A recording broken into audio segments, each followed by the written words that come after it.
Hi there. Thanks for joining us tonight for CBS On The Go. I'm Doug Dunbar. And I'm Kaylee O'Kelly. Before you hop on that flight, let's take a look at your travel forecast. Thanks so much, Doug and Kaylee. Here in the southern plains, we are kind of sandwiched in between two big areas of low pressure. They're going to be causing some travel problems, probably up through parts of New York, Pennsylvania, even down through parts of Virginia and west sides of North Carolina as this low pressure will develop over the next 24 hours. And you can see that pretty much the same story over on the west coast.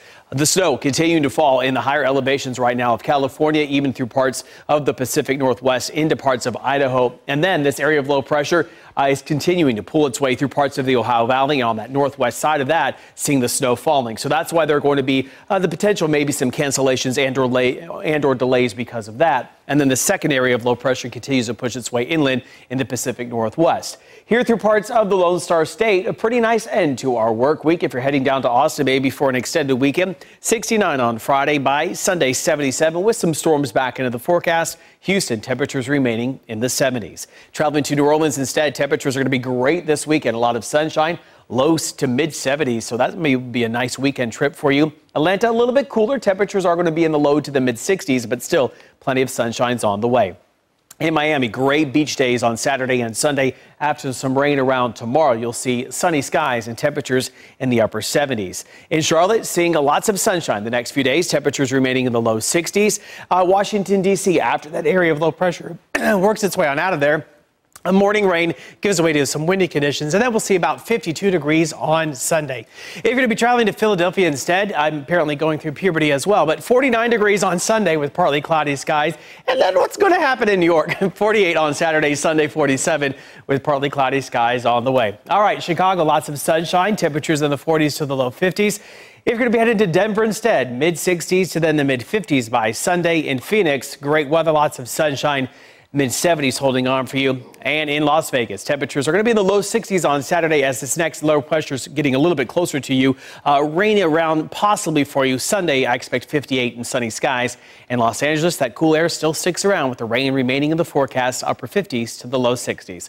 I'm going to go get a drink of water, but you have a safe flight and make it a great night. All right, Peter Brady called. He wants to talk to you. Thin is in when it comes to housing in the UK. We have the tiny house, of course, here in the United States. But in London, when builders ran out of room, they squeezed in homes skinnier than a subway car. As Terry Okita shows us, the skinny space comes with $1 million price tag.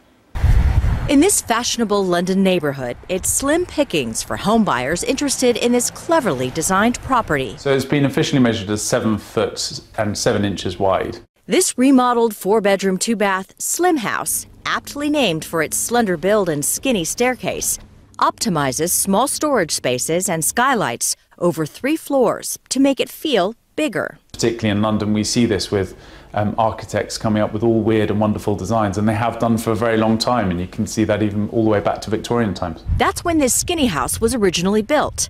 In the 1800s, developers capitalized on the tiny area that was once just an alleyway. Even in Victorian times, they were thinking that space was at a premium, and this was a gap between 2 houses where people would bring their horses and keep them behind the buildings. It's one of a handful of diminutive digs across London that commands a big asking price.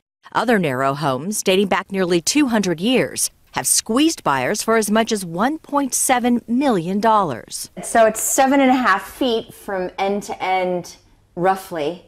So Shaquille O'Neal was to lie head to foot. He just fit.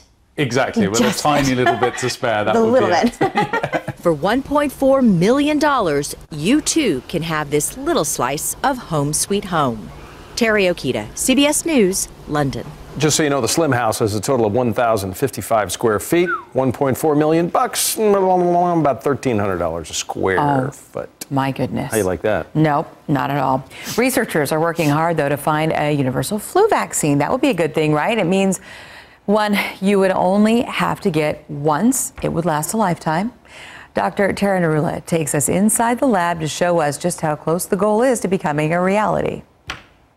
It is a very difficult goal. It is sort of the holy grail. Peter Polizzi and his team of microbiologists at Mount Sinai Hospital in New York have been working almost exclusively for 5 years on finding the holy grail of flu prevention.